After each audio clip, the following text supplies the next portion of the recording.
గబ్బిలాలు ఏడుంటాయి? ఊరవతల మర్రి చెట్ల మీదనో రాగి చెట్ల మీదనో ఉంటాయి కదా. ఇంకొన్ని అయితే పాడుపడ్డ బంగ్లాలలో కూడా ఉంటాయి. కానీ గిడ కొన్ని రౌడీ గబ్బిలాలు ఉన్నాయి. అవి ఊర్లలో మనుషుల నడుముండి మనుషులతోనే పంచాది పెట్టుకుంటున్నాయట. అది కూడా ఒక పెద్ద ఆఫీసర్నే భయపెట్టిస్తున్నాయట. ఏంది నమ్మతలేరా? కావాలంటే మీరే చూడురి అవి ఎట్లా రౌడీజం చేస్తున్నాయో. ఇగో ఇవే ఆ రౌడీ గబ్బిలాలు. ఇంతకీ వీటి పంచాయతీ ఎవరితోనో ఎరికేనా? నల్గొండ జిల్లా కలెక్టర్ చిరంజీవులు సార్తోని. ఇవన్నీ కలెక్టర్ సార్ ఉండే బంగ్లా బయట ఉన్న చెట్ల మీద ఎప్పటి సందో ఉంటున్నాయట. అరే కలెక్టర్ ఉంటున్నాడు ఈ బంగ్లాల, ఈడికెళ్ళి ఓన్రే మీకు అడవిలో మంచి షెట్టు చూపిస్తాం, కాకపోతే ఊరవతల ఏదైనా కొత్త బంగ్లా కట్టిపిస్తామని బతివిలాడినా ఇంటలేవట. మా జాగలకెళ్ళి మామూలుగా ఎలా కొడతారా అని పంచాది పెట్టుకుంటున్నాయట. పంచాది అంటే ఎట్లా పెట్టుకుంటున్నాయి అనుకున్నారు.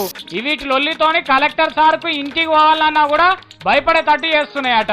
పొద్దుగాల సుప్రభాతం అలారం ఎవ్వి లేకున్నా గానీ లొల్లి పెట్టి నిద్ర లేపుతున్నాయట. మళ్ళా పొద్దుమికి ఇంటికి వచ్చి కాళ్ళు కడుక్కోగానే షురూ చేస్తాయట. పెన్ను తీసి సంతకం పెడదాం అనుకుంటే కీసుమని సప్పుడు చేస్తాయట. జర నిమ్మలంగా బయటకు వచ్చి ఫోన్లో మాట్లాడదామన్నా చెవిన పట్టకుండా కంటి పోరగాల లెక్క కీసు కీసుమని ఒకటే లొల్లట. రోజు ఇట్లనే లొల్లి పెట్టే వరకల్లా యాస్టకొచ్చి కలెక్టర్ సారు 2-3 షెట్లు కొట్టించిందట. ఇక చూడుండ్రి, కలెక్టర్ అయితే ఎవరికి గొప్ప? మీ మనుషులకు కావచ్చు, మాకేంది?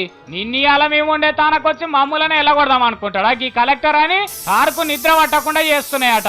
ఇక ఇట్లా అయితే కాదు, మొత్తానికి మొత్తం షెట్లు లేకుండా చేద్దాం అనుకునే వరకల్లా కేసీఆర్ సారు తెలంగాణ అంతా షెట్లు నాటే ప్రోగ్రాం పెట్టుకున్నాడు. రాష్ట్రం అంతా పచ్చగా చేయాలి అంటున్నాడు. కాబట్టి షెట్లు కొట్టుడు కుదిరేటట్టు లేదు. మరిగా ఎట్లా చేస్తారో వీటిని ఎట్లా ఎల్లగొడతారో గానీ ఇగో ఇట్లా నడుస్తుంది నల్గొండ కలెక్టర్ సార్కు గబ్బిలాలకు నడుమ పంచాది.